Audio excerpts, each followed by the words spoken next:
Okay, update tayo sa BTC. Kaagising ko lang at di ko naabutan tong week down na to, no? Pero andito yung area ng ano no ng pwede natin pag-bouncean sa ABCDE. Gusto ko lang ipakita yung ano yung journey ng short ko galing dito. Basically, yung ano no, yung journey ng TA natin dito sa point na to at na-reach na natin ang at least minimum ending point ng dump na to, no? So, potentially, itong dump na to, ito na yung, ano lang, possibly, may probability na ito na ang final dump. Okay? So, papakita ko lang no, na nung, ano tawag dito, mga 3 months ago, mga 2.5 months ago, no? Ito yung una kong basa, no? Natin May 16 ngayon, ano na, no? August 5 na. So, ito yung pinakauna kong basa na medyo hindi pa sure kung kung ganito, no, ah, ang gagawin ni BTC. Tapos 12 days ago, 12 days ago, in-update natin yung ano natin, yung ABCDE natin, no? Na potentially baka ganito ang gawin or baka dito lang sa mga bandang 52k, no? So, ang ganda, no? Ang laking tulong ng ano ng impulse wave theory. Napakalaking tulong, no? Nape-predict natin almost 3 months almost 3 months, no, bago niya gawin yung gagawin niyang move. So ito actually hindi exactly tama to kasi in-update natin dito, no, na kasi ito yung A, B, C, D, E ang una nating basa. Ito lang yung E. Pero meron pa pala tayong isa pang ganito, no, na mas mahaba na A, B, C, D, E, no?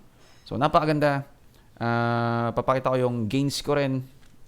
Hindi pa ako nagte-take profit though kasi gumising ako ng ano, no, ng mabilis yung week down or more like nagising na ako nag-bounce na agad. At perfect niyang na-bounce tong area to, no, itong pumunta tayo ng daily saglit. Kaya nagkaamot ako ng mata ko eh. Yan. So perfectly niya na bounce dito sa pink box na to, no. Makita natin, no, dati pa natin nila pag tong pink box, no. Pink box. Pero hindi tayo dito pink box, no. Napakaganda. So siguro hihintayin ko yung ano, yung kung magre-retest pa siya kasi sa tingin ko baka may isa pang retest to, no. At yung take profit ko kasi andi dito sa 50k area. Andi dito. So walang na-trigger na ano na take profit sa habang natutulog ako. Kasi hanggang dito lang siya nag-dump. Pero papakita ko lang yung ano yung gains. No, so ito yung start ng ano, no. Ito yung start ng uh, short natin or at least ako yung short ko. Kung nakasabay kayo, congrats din sa inyo, no. Na yung 70k area na dito exactly dito. Yan. Yan, no. Dito exactly, no. Kasi makikita natin dalawa lang naman ang gagawin nito. Either may 5 waves na dito. 1, 2, sabihin natin 3, 4, 5. At dapat may minimum move siya na ABC correction. Minimum move. ABC kunwari. Pero nag-lower low pa. So, yung isang senaryo, yung lower low na magkakaroon tayo ng ABCDE. Na ABCDE. No? So, ang kakalabasan, nagdagdag pa ako dito banda sa 64,500 ito dito sa area to at isa pang dagdag sa 65,500. So ito na siya, no. So wag niyo nga lang gagayahin itong 125x na to, okay. Nagkataon lang na maganda yung entry, no? Nagkataon na maganda yung entry dito, no. Maganda yung entry, so mababa yung probability na ma-weak up ako or maliliquidate ako ng ano, no, ng isang malakas na week up, no. So kung hindi naman maliliquidate ito kasi naka-stop loss lang naman ako dito, no. So kaya hindi ko ini-encourage yung mga ganong klaseng degen play. Ito degen play ito, degen play. Pero pag na-pull off mo, ay, malaki yung ano, malaki yung profits, no. So ito na 2.7k, no, percent.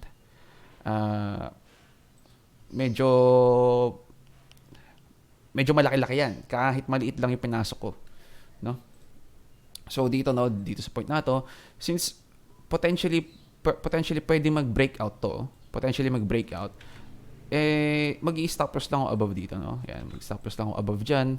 Kung mag kung mabingwit man na ako sa short ko doon sa 125x, ang kakalabasan, talaga magbe-breakout yon. Wala nang ano yun, wala nang move na gagawin doon maliban na lang sa breakout most likely. Kasi nga yung na babanggit ko sa inyo, kapag maraming beses tayo nagta-touch dito sa mga to, madalas yung fourth or fifth. So ito, kung ganito ang itsura na, kung pang-lima na to at hindi pa rin siya nag-breakout, most likely babagsak yan ng matindi. Okay? So, hindi ko sure kung pang-apat ba to o pang-lima. O sabihin natin, baka pwede lang natin mabilang to as isa. Or baka hindi natin mabibilang to as, ito, most likely, pangalawa to, no? Sabihin natin, pangatlo lang to. Pero pang-apat na to kung kahit isang bilang lang to, no? Yung alabasan. So, napakaganda. Hihintayin ko lang yung yung week down na ito siguro isa pang beses na almost perfect ang natin. Yung natin yung itong 56k, no? Sabi na nga ba, no, kapag ito na break, itong 58k, so saan ba yan? Ayun, no? Malakas yung week up niya, no? Makikita natin bumagsak dito, malakas yung recovery niya. Ibig sabihin may importance tong 58,300 na 250 na to, no? Area to. Once na na-break natin, makikita nyo kung gaano kalakas tong dump na to. At ito hindi na nag-support, no? Yung nasabi ko kahapon to, na most likely kapag ito nag-break, kasi malakas na support to, parang ito yan, ha? Parang, nasa yun? Teka lang, ha? May parang support line ako dyan, eh. Ito parang itong point na to, kapag ito na-break, malakas na dump. Pag ito na-break, sunod, malakas na dump. So, ito most likely hindi na na-hold, no? Dumire-diretso na. So, ang kakalabasan ganito ang mga pinaka-importanting mga levels, no? Ito, tsaka ito, no? So, wala na most likely, no? Ano na to, no? Kung magko-close above naman to, maganda yun para sa bulls. Okay? Sinisingit ko lang tong update na to kasi mamaya maglilipat na ako ng gamit. Nakakatamad maglipat ng gamit, padre pa. May renovation kasi dito, no? Pero, ayun nga. Bullish to kung mag-close above to sa daily. Okay? So, aabang na kayo ng potential buy. Okay? Ako siguro hindi ako makakabili dito. Kasi, mawawalan ako ng access sa PC, nasa phone lang ako nakatingin at baka, ang hirap mag-chart sa phone, no? Baka manghula ako ng mga levels dito, kumbaga.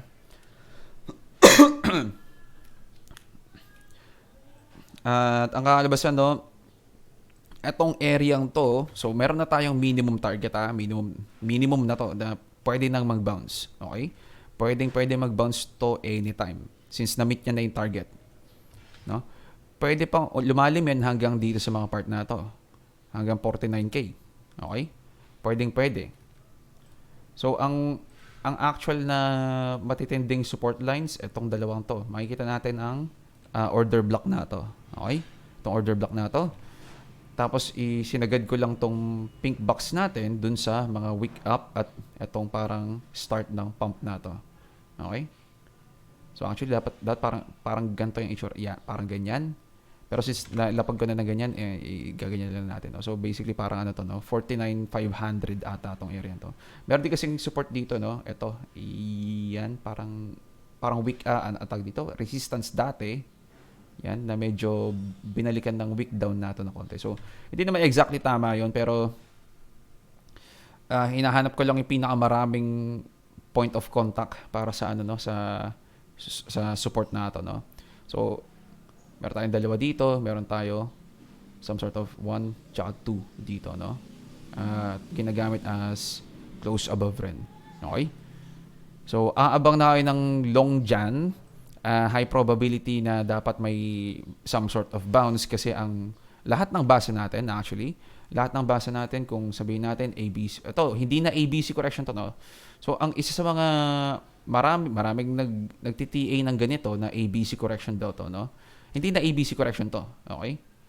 Ang kakalabasan, A, B, C, D, E talaga to. A, B, C, D, E, na either A, B, C, dalawa na lang ang probability nito. So, wala na yung A, B, C correction, then 1, 2, bawal na yun. Okay? Na ganito na A, B, C, tapos mag-aaroon tayo ng first wave, bawal na to. Bawal na yan So, ibig sabihin, wala na tong bullish scenario na to. Ang nag-iisang bullish scenario na lang na natitira ito. Okay, so na-invalidate na yung dalawang bullish scenario natin na kung meron tayong A, B, C, D, E pump dito, wala na yan, wala na rin yan. Ang bago ito yung pinapakita ko sa inyo mga nakaraang araw hanggang mga siguro mga ito nung 12 days ago, ito A, B, C, D, E. Ito ang sinusundan So, meron tayong A, B, C, D. Di natin alam, pwedeng dito na yan. Pwedeng dyan na. So, kaya medyo parang hindi ko masabing may A, B, C correction dito kasi nag-iisa lang tong candle na green nato. Parang wala siyang type of good correction para masabi natin may A, B, C correction. So, ang kakalabasan, mas malalim ang move na gagawin. Napakaganda ng impulse wave theory. At nape-predict natin months ahead. Tama ba? Months ahead ba ang meaning nun? Months before? Tama, months ahead. Na mag-aaroon tayo ng ganitong klaseng movement. So, ang pinaka kailangan lang natin ma-train sa sarili natin yung lakas ng loob na mag-short or mag-long. Ganun, At mag-take profit din. Ako, pinapractice ko pa talaga yun. So, parang ngayon, baka nadadala lang ako ng grid ko ngayon na dapat nagte-take profit na ako kasi ito 2,000% na ito 2.7k% na so malaking pera na yan di pa rin ako nagte-take profit ang sabi kasi ang naiisip ko kasing move dyan baka isasagad niya dito sa 50k dito sa mga area to or potentially baka dito pa sa yan basta anyway after nito dapat magpa-pump to. Okay? Dapat magpa-pump So pwedeng dito na, pwedeng diyan na. Magkakaroon tayo ng bullish reversal move. Ayun ang bullish. Okay? Bullish reversal move na 1, 2, 3, 4, 5. Okay? Ganyan dapat ang gagawin kung bullish tayo. Okay? Pero kung hindi, kakalabasan nito, baka magkaroon tayo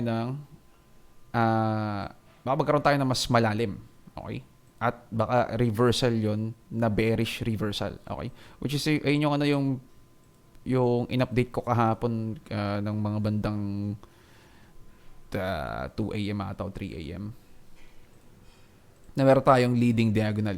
Medyo sa tingin ko mababa yung probability nito pero depende to sa sa gagawin ni BTC, sa bounce na gagawin niya. Kasi pati ito magbabounce din. Pero, ABC correction lang to na lower high. Okay? Lower high. So, most likely, ang structure nito, kung ito ang first wave, sabihin natin, mula dito hanggang, sabihin natin, dito na yung point. Burayin na natin itong mga to, Ito, burayin na natin itong mga breakdown para hindi magulo. Ang bounce point nito, kung sabihin natin dito siya magba-bounce na, so ayusin natin, kung dito na siya magba-bounce, mapapansin natin itong mga target nato sa 0.5 or dito sa golden pocket. Okay? Pwedeng umabot to hanggang 0.88. Okay? Kaya ako sinasabi, pwede niya i-higher high tong number 4, pwede niyang i-higher high rin tong number 2. Pag hinire high niya tong starting point, most likely magbe-breakout yun. Or syempre, nag-breakout na, nag-higher high, Sorry. Kapag na-higher high niya tong 0, ang kakalabasan, yung aabot siguro mga 100k. Okay? Ay yung bullish reversal. Okay?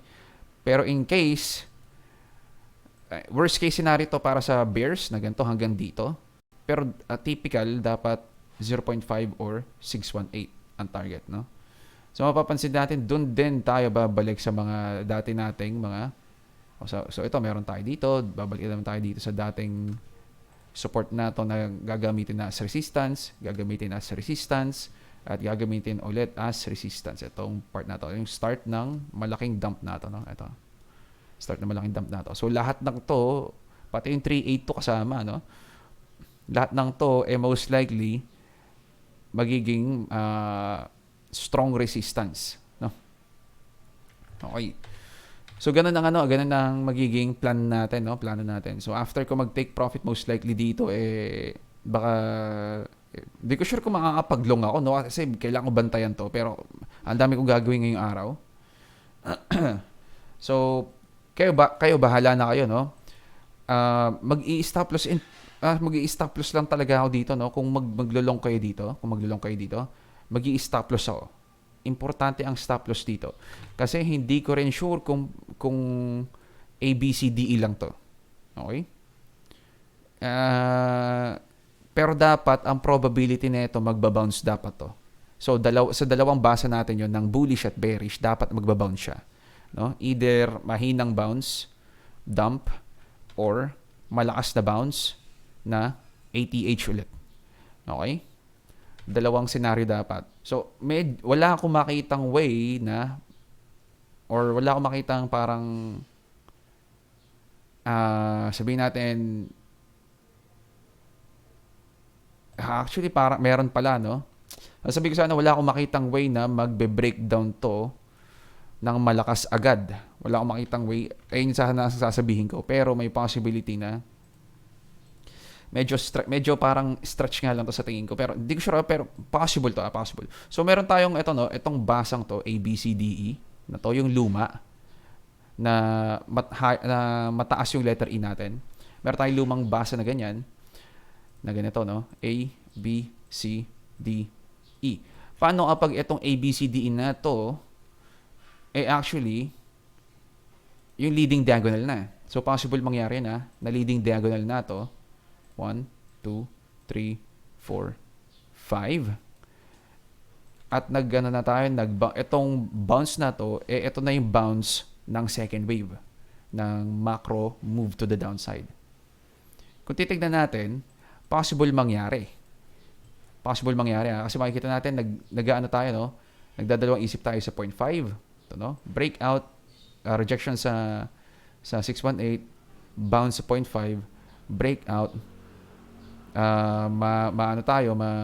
reject tayo hanggang sa ma-reach tayo banda sa area ng 0.88. Okay?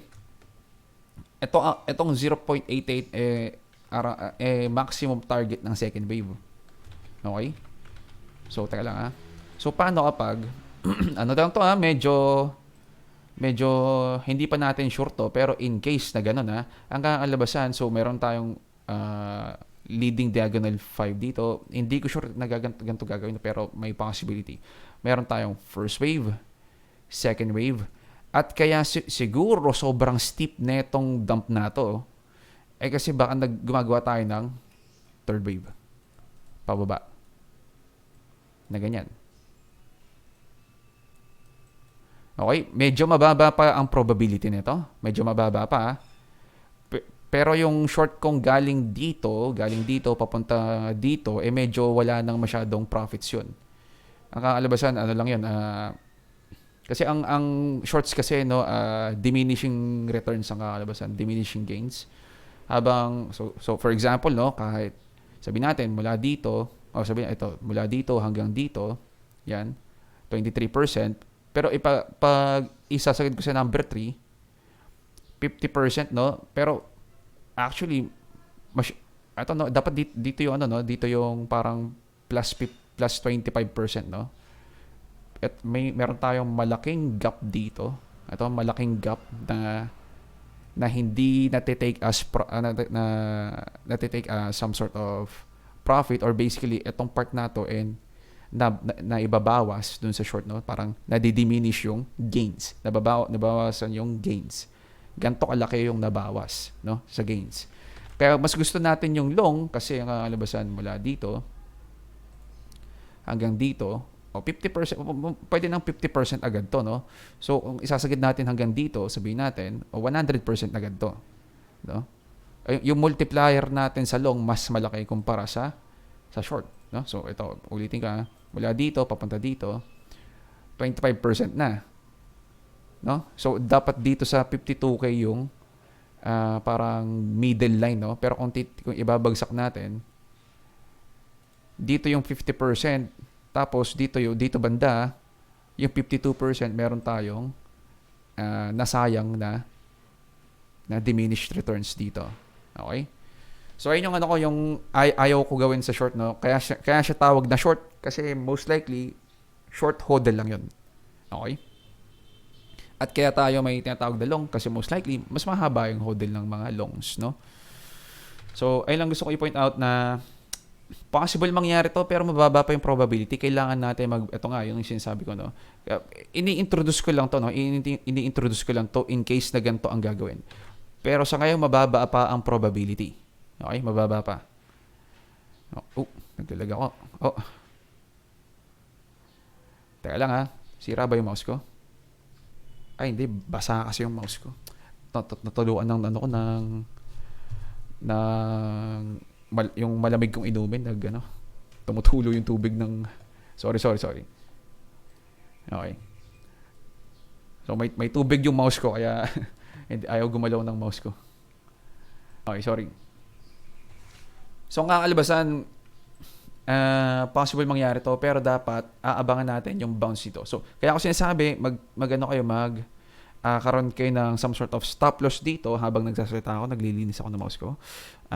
Maglapag kayo ng stop loss sa long area nyo kasi possible na baka ibagsak nga to. Okay? So, ay lang siguro yung pinaka-aabangan nating trade dito, no? Aabangan ko na rin yung take profit ko. DXY, mga bagsak. Ito, mamaya pa to, no? Siguro sa gabi, mag-aaroon pa ng mga galawan to. Hindi ko sure kung paano, no? Si FT, nako. Ang laking bagsak ni, ang laking bagsak ni Ethereum. Nako.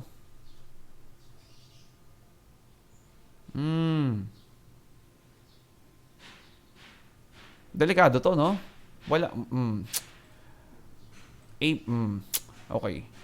ABC correction na lang to, no? Tama ba? ABC correction na lang ba to?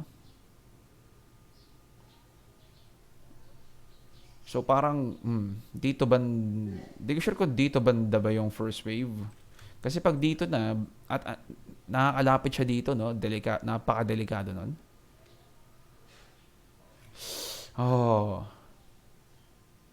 Expect tayo, no? Baka maka-expect tayo ng ABC correction sa Ethereum.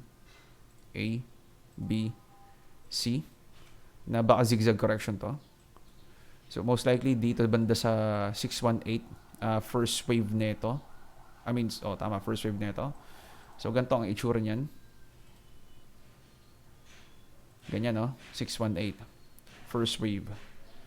So, ang minimum target bandang 0.5. Kaso makita natin, wala siyang parang candles dito na pwedeng pagsuportan. So, malalim to, no? Kung in case bumagsak to si Ethereum. Sa structure na to, mukha itong ABC correction, okay? Ayaw natin mangyari yun sa Ethereum.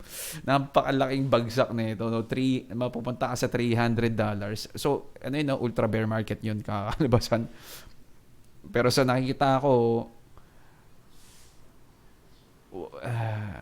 teka lang. Pwedeng maging to, no? Pwede ba? Maging leading diagonal na rin naman ba? Bakit parang mukhang mag-breakdown siya? Hindi, tama. Pwedeng maging leading diagonal pa rin naman to, no? So, ganito, Okay, so may pag-asa.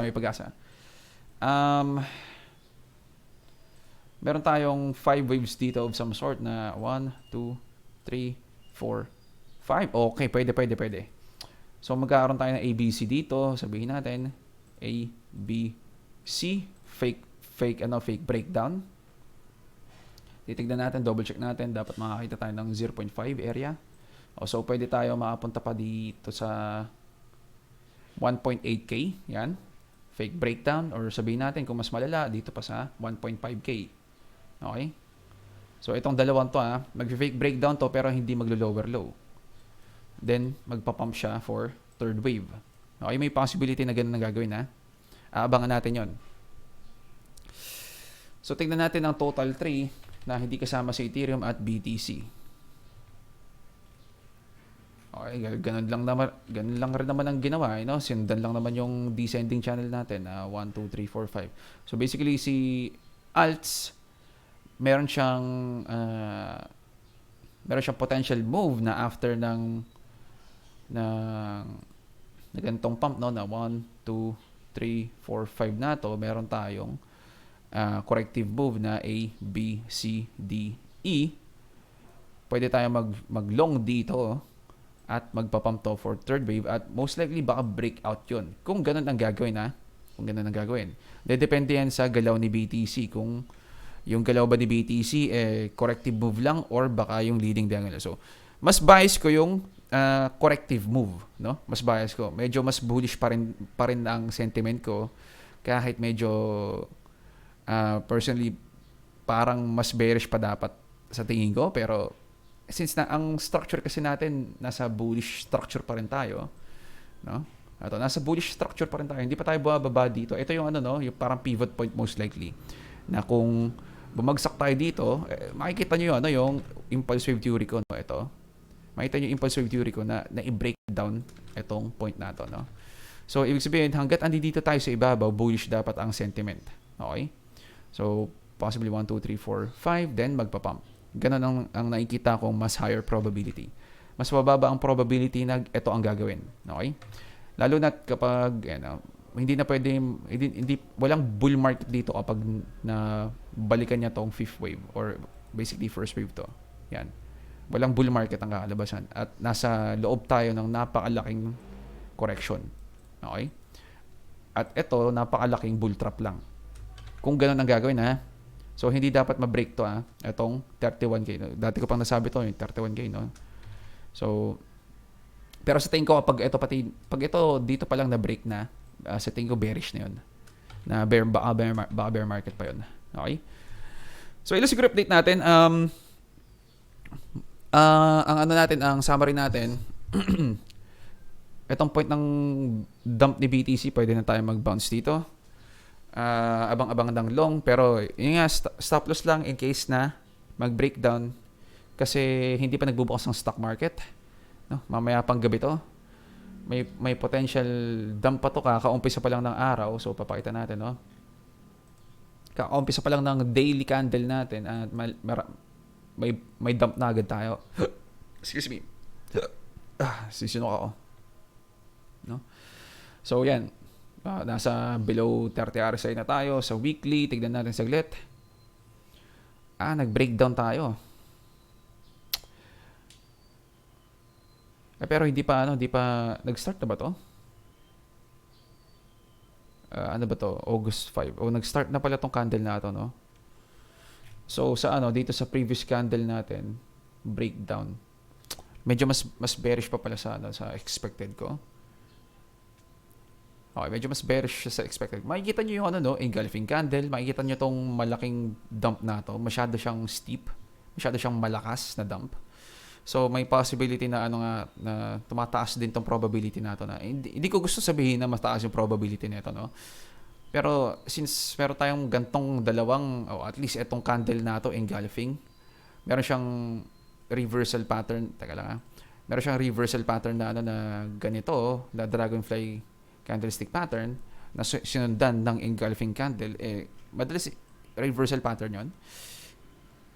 So, medyo tumataas ng onte itong probability na to. Okay? Medyo tumataas At yung dating prediction na malaking ABC correction na ganito, na most likely mali na, pero ito yung ABC na ganito, baka dito pa yung B ang kinalabasan, no? Pero hindi ko pa masasabi hanggat hindi tayo bumabalik dito sa point na to. Kapag tayo bumalik dito sa point na to, ang gagawin ko most likely, mag-iipon ako ng pera. Okay? Kasi gusto ko makabili dito. Yan. So, kung may mga nagtatanong sa akin, Bumili ka na ba ng ano ng alts mo o kaya nag-accumulate ka na ba? Actually, di ako nag-accumulate ni isang beses dito, no. Yan, ni isang beses kahit nung naging bullish tayo dito. Ang tingin ko kasi talaga bearish talaga, no. Pero medyo pinoprove ako ng market as wrong kasi nag-break tayo dito. Pero at the same time, parang hindi ko mapagkatiwalaan yung yung pump no. No, so ayun lang siguro ang masasabi ko. So ingat sa trades. Siguro kita-kits kung kailan man ako pwedeng maging available ulit. Ito for sure na talaga last update ko na to. Sa ano na lang sa next week pa ata ako makakapag-update, no? So binibigay ko na lahat ng potential na move ni BTC para in case gumalaw si BTC, ready na kayo, okay? So ito na-ready ko na kayo dito sa pag-dump na to. Ngayon, potentially long to or sabihin natin pag nag-breakdown naman baka labas crypto ang kakalabas baka ganito ang gagawin, no? So kung ano man mangyari, ready na kayo. Ang gagawin na ito most likely either breakdown or bounce, no? Ayun lang naman yung gagawin niya ni BTC, no? Breakdown or bounce lang naman talaga. Kaya may stop loss dapat tayo sa longs natin. Okay? Pero yung short, hindi na ako mag-short dyan, no? So, ayun lang Ingat sa trades at GG's boys.